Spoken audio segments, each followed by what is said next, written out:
Primera de Tesalonicenses, capítulo 2, versículo 1. Porque vosotros mismos sabéis, hermanos, que nuestra visita a vosotros no resultó vana, pues habiendo antes padecido y sido ultrajados en Filipo, como sabéis, tuvimos de nuevo en nuestro Dios para anunciaros el Evangelio de Dios en medio de gran oposición. Porque nuestra exhortación no procedió de error ni de impureza, ni fue por engaño, sino que según fuimos aprobados por Dios para que se nos confiase el Evangelio, así hablamos, no como para agradar a los hombres, sino a Dios que prueba nuestros corazones. Porque nunca usamos de palabras lisonjeras, como sabéis, ni encubrimos avaricia. Dios es testigo. Ni buscamos gloria de los hombres, ni de vosotros, ni de otros, aunque podríamos seros carga como apóstoles de Cristo. Antes fuimos tiernos entre vosotros como la nodriza, que cuida con ternura a sus propios hijos. Tan grande es nuestro afecto por vosotros, que hubiéramos querido entregaros no solo el Evangelio de Dios, sino también nuestras propias vidas, porque habéis llegado a hacernos muy queridos.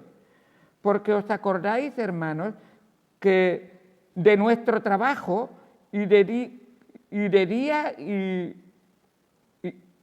porque os acordáis, hermanos, de nuestro trabajo y fatiga, como trabajando de noche y de día, para no ser gravosos a ninguno de vosotros, os predicamos el Evangelio de Dios. Vosotros sois testigos, y Dios también, de cuán santa, justa e irreprensiblemente nos comportamos con vosotros los creyentes, así como también sabéis de qué modo, como el Padre a sus hijos, exhortábamos y consolábamos a cada uno de vosotros, y os encargábamos que anduvieseis como es digno de Dios, que os llamó a su reino y gloria. Vamos al Señor en oración. Amado Padre, Dios Santo, gracias por tu palabra, gracias por la claridad de tu palabra y por la compasión y amor que nos muestra tu palabra. Gracias, Señor, porque eres justo y siempre has querido que el hombre comprenda y entienda que la justicia de Dios siempre se va a cumplir, pero su amor y misericordia es tan grande que buscó la manera y lo consiguió. Pero claro que sí, el Hijo estuvo dispuesto a cumplir la justicia de Dios para que nosotros, arrepintiéndonos de nuestros pecados, fuéramos justificados en Cristo Jesús, Señor nuestro. Hoy, Señor, te pedimos que tú nos hables a través de tu palabra y nos hagas entender y comprender la gran obra que tú hiciste por nosotros y cómo hombres fieles llevaron el Evangelio al mundo que les rodea y, Señor, de esa manera nos llegó a nosotros también. Háblanos y enséñanos en el nombre de Cristo Jesús. Amén. ¿Cómo vivir una vida digna de Dios? Una de las preocupaciones del apóstol Pablo constantemente era ser digno del Dios todopoderoso, santo y justo y bueno, que le había librado, perdonado y limpiado de todos sus pecados. Y él procuraba una y otra vez ser aprobado delante de Dios. Así que ser aprobado no es una cuestión de ideas humanas o de educación o de algunas tácticas humanas. Solamente la palabra de Dios y Dios misma es la única que debe de examinar nuestro hablar, nuestro vivir, nuestro pensar a la luz del Señor. En una ocasión estaba intentando testificar a alguien y una persona me trajo a un amigo suyo para que le hablase del Señor. Y esa persona me dijo, bueno, yo le traigo y tú le hablas del Señor porque a mí me faltan las palabras. Bueno, no deberías nada más que de leer la Biblia, no te hace falta ninguna otra cosa, pero si quieres, yo lo haré.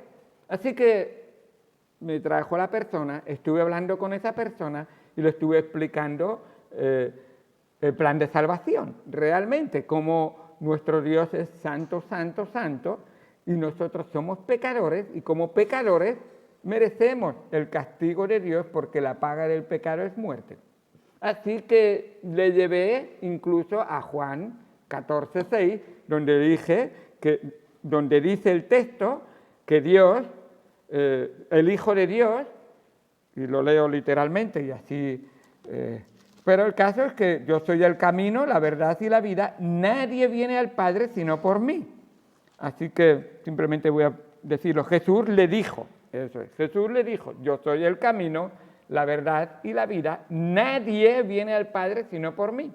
Así que le dije que tenía que creer en Jesucristo y que Jesucristo era el único camino, la única verdad y la única vida.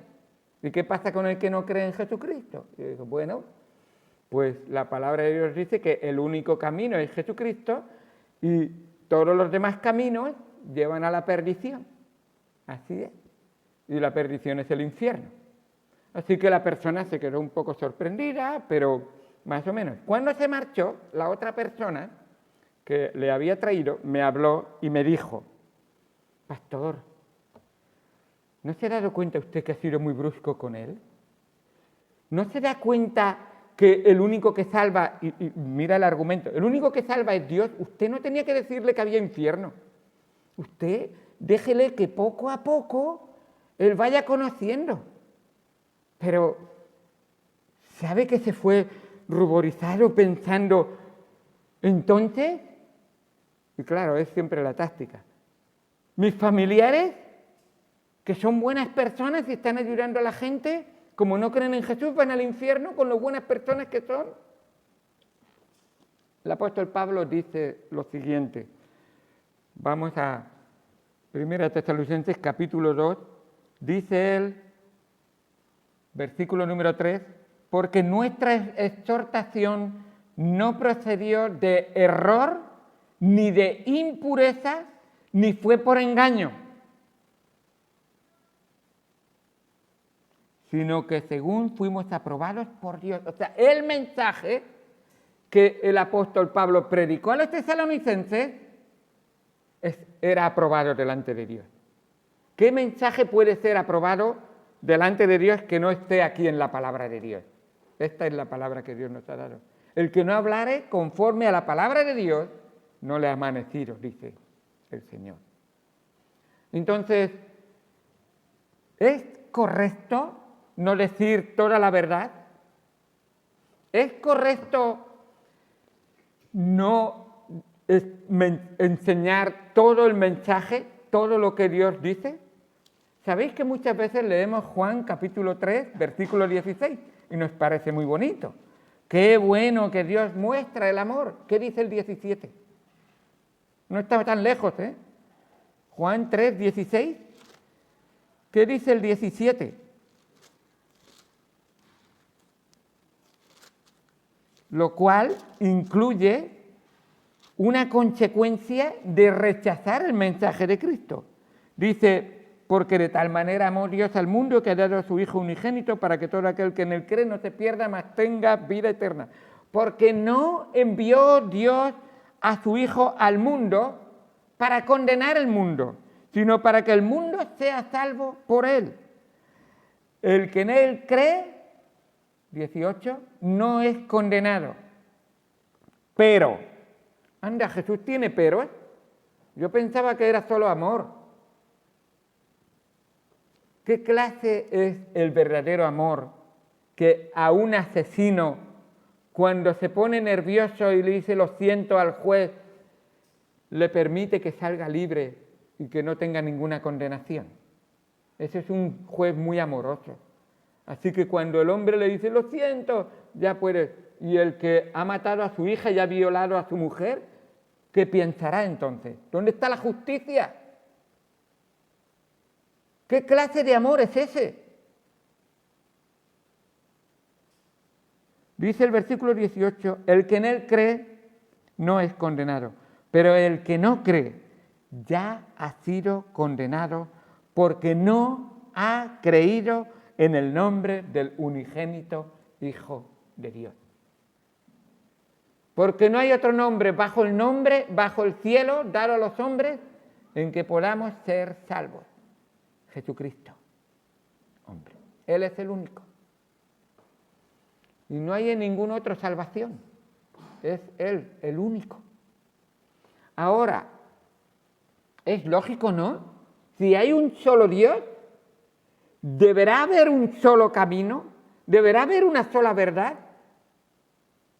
El problema es cuando uno realmente no cree en un solo Dios. En realidad, creyendo que no cree en ningún Dios, en realidad está creyéndose en sí mismo como Dios. Y es el primer problema de idolatría que tiene el ser humano. Tenemos a nuestro yo como nuestro gran Dios de nuestra vida. Así que Pablo llegó a estos tesalonicenses y les mostró que hay un solo Dios, una sola verdad, un solo camino, una sola vida. Y nos dice la palabra de Dios que estos se convirtieron de los ídolos al Dios único y verdadero. Dice en el capítulo 1, versículo 9, porque ellos mismos, esos tesalonicenses, cuentan de nosotros la manera en que nos recibisteis y cómo os convertisteis de los ídolos a Dios para servir al Dios vivo y verdadero. Si Jehová es el Dios verdadero, ¿sabéis lo que son todos los demás dioses? Todos falsos. Así es. No pueden ser todos verdaderos. Se excluye. Así es. Y es la verdad. Y el apóstol Pablo, cuando llegó a los tesalonicenses, procuró mostrarles nítida y claramente el Evangelio de Jesucristo. Y les mostró cómo Él era. Y les habló de manera que les trató con amor, pero como un buen padre. ¿Sabéis que el buen padre no es el que consiente a los hijos? El buen padre no es el que piensa que yo siempre protejo a mi hijo de todo. Y tú dices, si la función de un padre es proteger. Sí, pero cuidado con esa protección, que vosotros seguramente lo llamaréis sobreprotección, con esa protección realmente que a mi hijo no le va a llamar nadie la atención, y a mí me lo han dicho. Mira, tu hijo está rompiendo. Si le pasa algo a mi hijo, yo se lo diré. Tú no le digas nada, no te ocurra nunca hablarle a mi hijo. Así me han llegado a hablar. Y yo digo, bueno, así responden muchas veces los hijos. El hijo consentido es vergüenza del padre y de la madre. Lo avergonzará. Y no es la primera vez que se ha visto esto. Y Pablo, cuando habla a los tesalonicenses, espiritualmente son sus hijos, porque han puesto su fe en el Señor Jesucristo y Pablo los ha guiado al Señor, y en un sentido él veía y sentía esa responsabilidad de cuidarlos como un buen padre y de enseñarlos en los caminos del Señor. Y nos dice el versículo número 8, tan grande es nuestro afecto, y lo dice en plural porque es un equipo misionero, es Pablo, Timoteo, Silas, que han estado ahí, y en un sentido dice, tan grande es nuestro afecto por vosotros que hubiéramos querido entregaros no solo el Evangelio, esto es un buen padre, no solo el Evangelio, sino también nuestras propias vidas, porque habéis llegado a hacernos muy queridos. Eso es ese amor que se muestra en una exhortación. Y lo vemos que no es que los quiere mucho para consentirlos y para dejarlos hacer lo que les dé la gana, sino para guiarlos en los caminos del Señor. Así que los primero los alimenta. Claro, un niño pequeño que necesita leche, un bebé. Y dice, yo fui para vosotros como la nodriza. ¿Sabéis lo que es una nodriza, verdad? La semana pasada estuve viendo y diciendo que las nodrizas solían ser aquellas que amamantaban a los bebés, y muchas veces era un oficio que se hacía y una mujer contrataba a veces una nodriza también. Dice el versículo número, aquí,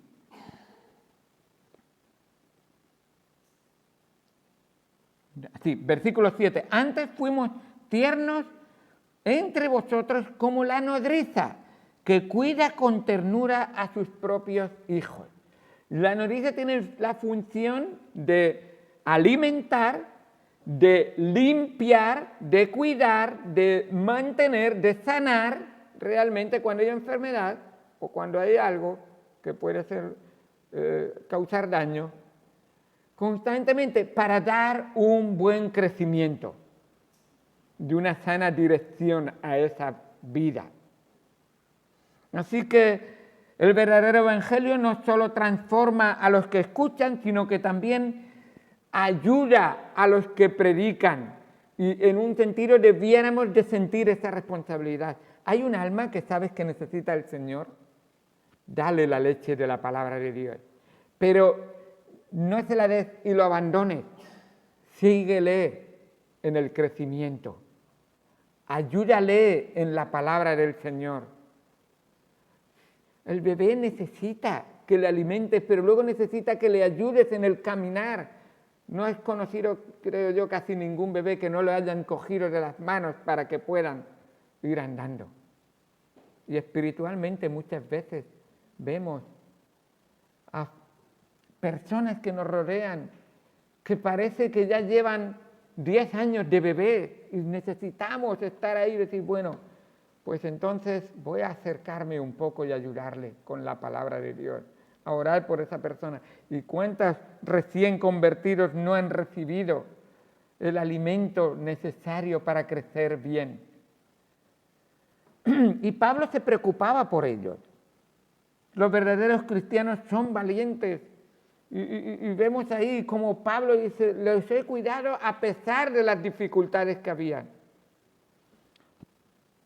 Tenía denuedo para darles el evangelio, no era medroso, y tiernamente les alimentaba de la palabra de Dios y se preocupaba por ellos.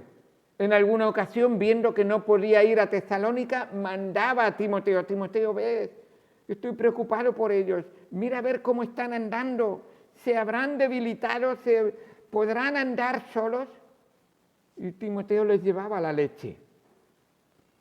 Lo veo a Timoteo lleno con 25 biberones. Venga, a cada uno espirituales, para darle la comida a cada uno que necesita. Según parece, pocas semanas después de haber salido de Tesalónica, Timoteo fue a visitarlo. Así que tendrían pocas semanas espiritualmente en sus vidas.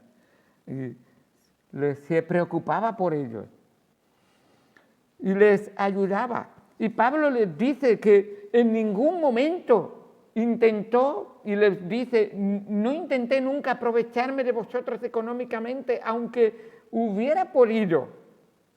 Es al contrario. El verdadero siervo de Dios da, no espera que le den.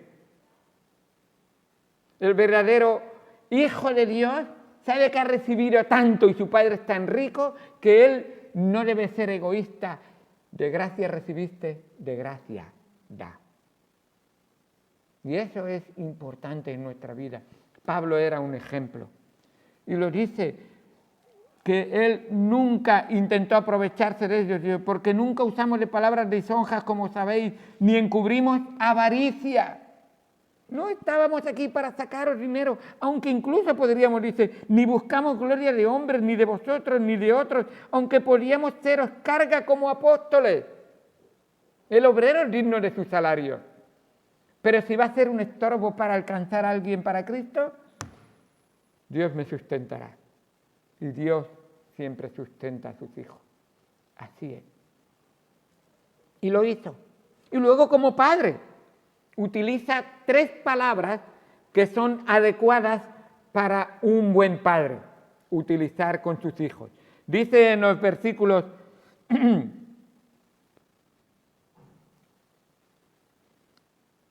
versículo 10, vosotros sois testigos y Dios también de cuán santa, justa e irreprensiblemente nos comportamos con vosotros los creyentes. No hay mejor, y ahora vais a ver las tres palabras, mejor manera de apoyar la enseñanza que tú quieres dar a un hijo, la enseñanza que tú quieres dar a hijos espirituales, la enseñanza que tú quieres dar en la iglesia y en tu familia, que viviendo una vida santa, justa, irreprensiblemente, comportándote como un verdadero hijo de Dios. Lo eres, por la gracia de Dios. Por lo tanto, vive así. No vivas hipocresía en tu vida. Y si hay hipocresía en tu vida, la solución es, voy a dejar de ser hipócrita, ahora voy a ser como soy. No. Arrepiéntete de tu pecado. Arregla tu vida, pídele perdón al Señor y Señor, necesito tu fuerza y que tu espíritu me controle para ser el verdadero hijo de Dios que tú un día transformaste con tu sangre preciosa y debo de dejar mi vida vieja y vivir en esta nueva vida que tú me has dado. Y ahora mirar las tres palabras que este padre, que ponía el ejemplo primero con su vida, mostraba con su boca. Dice en el versículo número 11, así como también sabéis de qué modo como padre a sus hijos exhortábamos, primera palabra, y consolábamos a cada uno de vosotros. Corrige a tu hijo cuando lo necesitas. Disciplínalo si es necesario, pero consuélalo también. Consuélalo. Muchas veces cogemos algunos de estos extremos. Muy duro o muy blando. Pero no sabemos realmente decir las dos cosas son necesarias. No muy duro, sino firmeza y consolar. Es difícil. El apóstol Pablo, escribiendo a los efesios, padres, dice, no exasperéis a vuestros hijos, no los irritéis, no los pongáis de tal manera, no os enrabiéis y encolericéis con ellos, sino mostrarles verdaderamente ejemplo con vuestra vida y palabras que les guíen en los caminos del Señor. Y esas tres palabras son, exhortábamos, consolábamos y dice, y os encargábamos. Anda, también les daban responsabilidades a los hijos, les encargaban una vida que agradara al Señor. Esa palabra, Pablo usó tres palabras para describir su relación paternal con los tesalonicenses, ya que ellos eran sus hijos en la fe. Exhortábamos, la palabra es paracaleo. Vaya, yo pensaba exhortar sería más paracaleo, para consolar, porque consolador es paracleto. ¿Sabéis que son similares las palabras? Una buena palabra fuerte, firme, pero dicha con amor, es muy buena. Y dice exhortar, paracaleo, y es amonestar, animar, confortar, exigir y exhortar. Esa es la palabra. También dice consolábamos, os consolábamos, y también viene de paracleto, para museomai, y significa también animar y consolar. Es ese consuelo.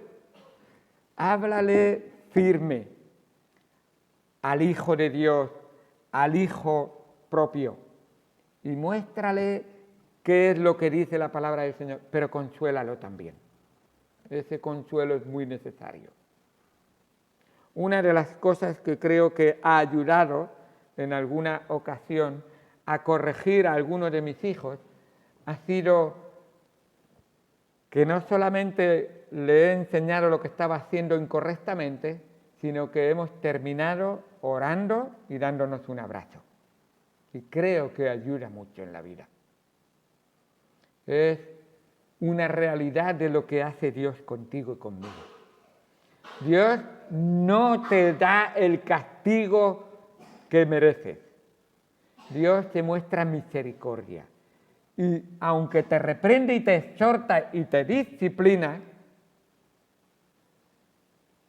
siempre ese consuelo está en su palabra para cada uno de nosotros. Y luego dice, os encargábamos. Y ¿sabéis qué es la palabra encargar? Yo me quedé un poco sorprendido, no lo sabía. La palabra encargar es martureo. ¿Sabéis qué palabra viene de ahí? Mártir. Los mártires. ¿Y sabéis cómo se traduce la palabra mártir en la Biblia? Testificar, atestiguar, declarar, buen testimonio. Dice, os encargábamos que tuvierais buen testimonio, que testificarais a los demás. O sea, estos tesalonicenses escucharon las palabras de su padre espiritual y obedecieron. Eran, en definitiva, obedientes espirituales, realmente. Porque no fue que se les ocurrió a ellos, es que se lo mandó Pablo. Y la buena disposición de corazón y gratitud a la obra de Dios resultó en una eficacia tremenda en testificar a todas partes. De tal manera que Pablo dice, me estoy quedando sorprendido lo obediente que habéis sido. Voy por otras partes y a otras ciudades y dicen, no, si ya estuvo aquí un tesalonicense que nos habló de Jesucristo. Que ya ha martureado, ya ha hecho el mártir. Hemos degenerado esa palabra, un mártir, pero es así, un mártir es uno que se sacrifica. ¿Estás dispuesto a sacrificarte por Cristo? ¿Estás dispuesto a ser un mártir por Cristo? Eso significa ser un buen testimonio, tener un buen testimonio, un buen testigo y atestiguar del Señor Jesucristo. Dice Primera de Corintios 4:4, no escribo esto para avergonzaros, sino para amonestaros como a hijos míos amados. Pablo usa de la misma táctica bíblica que usó con los tesalonicenses. No escribo esto para avergonzaros, sino para amonestaros como a hijos amados, porque aunque tengáis 10.000 años en Cristo, no tendréis muchos padres, pues en Cristo Jesús yo os engendré en medio del Evangelio. Pablo sentía la responsabilidad de un padre y la llevaba a cabo. No decía, bueno, aquí ha nacido uno, que se apañe. Allá ha nacido otro, que se apañe. Que se ocupen otros de él. No. Pablo decía, es importante. Necesita alimento. Es un mandato de Dios.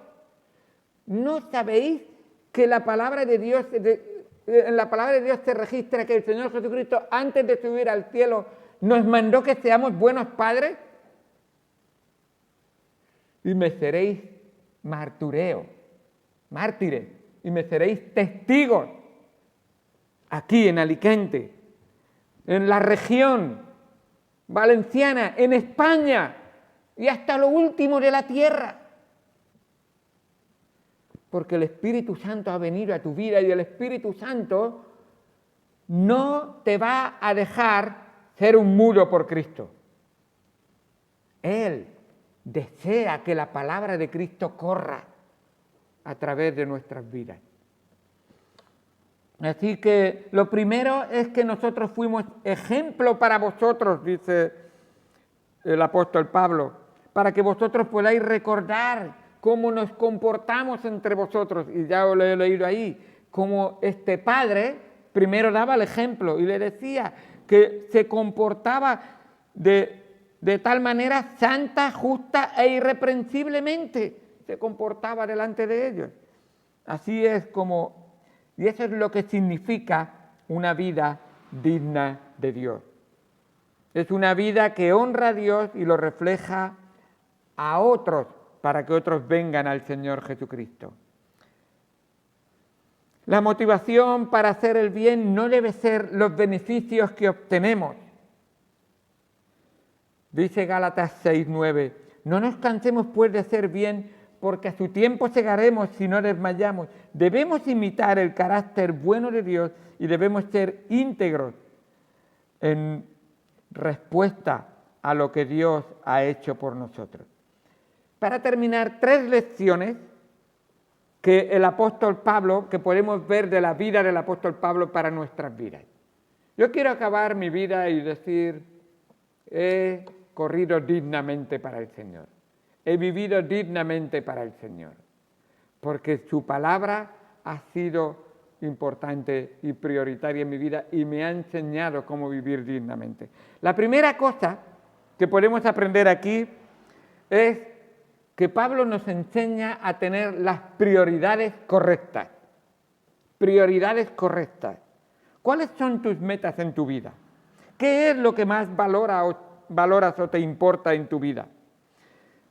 La meta de Pablo y su prioridad es ser aprobado delante de Dios. ¿Tienes esa meta en tu vida? Dice el versículo número 4, 2:4. Sino que según fuimos aprobados por Dios para que se nos confiase. ¿Estás escuchando? Dios tiene confianza en Pablo. Te he confiado algo y tú has sido íntegro en lo que te he mandado y estás obedeciendo. Para que se nos confiase el Evangelio. Así hablamos, no como para agradar a los hombres, sino a Dios que prueba nuestros corazones. Dios prueba cada corazón. Dios sabe lo que hay en tu corazón. Dios sabe el verdadero amor que hay en tu vida. Dios sabe qué es prioritario en ti. ¿Qué es la prioridad de tu vida? ¿Qué es lo que pones primero en tu vida? ¿Dinero? ¿El reconocimiento? ¿La familia? Que puede parecer lícito, pero si lo pones antes que Dios, antes que vivir una vida digna para el Señor. El trabajo, y son cosas lícitas, pero aún poniendo el trabajo primero, poniendo el trabajo como importante, Dios puede ser primero también. Lo cual, poner a Dios primero, poner las prioridades en orden, andar dignamente del Señor, no excluye nunca que no seamos responsables en todas aquellas cosas que la palabra de Dios nos manda. Buenas esposas, buenos esposos, buenos padres, buenos hijos, que seamos fieles en los trabajos, que tengamos un buen testimonio de donde estemos y estemos donde estemos, que andemos dignamente de Él, para que el Señor nos confíe ese evangelio y nosotros íntegramente y puramente lo llevemos a otros, porque Él prueba nuestros corazones. Y yo quiero ser aprobado delante del Señor. Espero que tu deseo también es ser aprobado delante del Señor. Y Pablo nos dice, Dios prueba nuestros corazones. Así que el Señor confió en nosotros. Nos confió el Evangelio. Todo lo que impulsaba su vida es que Dios lo había rescatado, Dios le amaba y él, por lo tanto Pablo quería serle fiel a Jesucristo porque él había sido tan magnánimamente bueno con él que no podía y ni quería defraudarle con el mensaje que traía y con la vida que apoyaba el mensaje. Es muy importante. Un cristiano no es cristiano solamente en su mente, es cristiano en su corazón y se traduce en toda su vida, su mente, su cuerpo, su alma, es del Señor. Así que él no quería defraudar nunca al Señor. La segunda cosa es que a Pablo le preocupaba la integridad del mensaje. Quería conocer el mensaje para ser un buen mensajero. Quería saber más del mensaje para que otros pudieran recibir el verdadero mensaje. Recuerda que Cristo la palabra, el mensaje es uno. Cristo es el mensaje y el mensajero. Si tú no puedes dar a Cristo íntegramente, sin aditivos y sin quitarle nada, entonces no estarás llevando un mensaje íntegro. Como os decía antes, un mensaje que es fraudulento, que es media verdad, que no se dice todo, que poco a poco, cuando ya de repente ya llevas 3 meses aquí y dices, ya me he hecho amigo de todo el mundo y ahora me dicen esto, eso es engaño. Y Dios dice que ese no es un mensaje íntegro. Por eso no tenemos lucecitos que suben y bajan. Por eso no quiero que cuando yo estoy dando la invitación a la musiquita me esté acompañando para que entonces sea más fácil y más atractivo. Por eso no tenemos gente que cuando yo digo ¿quién quiere salir aquí? Salen los diáconos primero para impulsar a los demás para que puedan salir a recibir el Evangelio. Por eso no tenemos gente que se pone detrás de otro para que cuando el pastor le pegue un empujón se caiga al suelo y diga mira el poder del Espíritu Santo. Y tantas otras engaños y tantas cosas que vemos. No, hermano, no. Pablo estaba preocupado de que se predicara un mensaje íntegro. Dice en el versículo número 3, porque nuestra exhortación no procedió de error, ni de impureza, ni fue por engaño. La verdad ante todo. Hermanos, la verdad a veces duele. Pero si no te dicen la verdad, te mueres en tus pecados y en tus delitos. Si ves a alguien dentro de una casa que está ardiendo en fuego, ¿qué le quieres decir? Una mentira. Le vas a contar un chiste, le vas a contar un pasatiempo, un cuento. Le cuentas, está ahí ardiendo en el fuego, le dices, mira, te voy a contar la historia de los 3 cerditos y el lobo. ¡Por favor! Dame el mensaje real y verdadero. Es importante. Y Pablo estaba preocupado. Ser íntegro es una cosa que no viene de la noche a la mañana. Es una cosa que va progresando, conociendo el mensaje, conociendo la palabra de Dios y cada día más y más. Requiere decisiones, requiere sacrificios, esfuerzos y conocer, como Daniel propuso en su corazón, no contaminarse para vivir para el Señor, cueste lo que cueste. Di la verdad. No te quedes callado en clase, y eso yo digo a los alumnos. Me acuerdo estando en clase un día enseñando, y todavía me acuerdo en clase, tenía unos compañeros que también iban a la misma iglesia que yo iba. Y de repente empezaron a hablar de la evolución. Y yo levanté la mano y dije, lo siento, pero eso que usted está presentando es excluyendo al verdadero creador de todo. Porque hay un Dios que lo ha creado todo. Y el profesor de repente me mira y dice, qué bien, me alegro que alguien ha dicho esto. ¿Quién más piensa como él? Que vamos a demostrarle que está equivocado. Nadie más abrió la boca. La próxima clase la das tú, me dijo. Y tienes que demostrarnos cómo se pudo hacer el mundo si no fue por una explosión.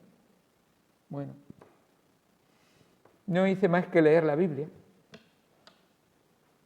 Mostré tal cual y le dije, para terminar, no es el momento, es tarde, usted no estuvo allí, ni nadie estuvo allí cuando aquella explosión, o sea que usted lo cree por fe.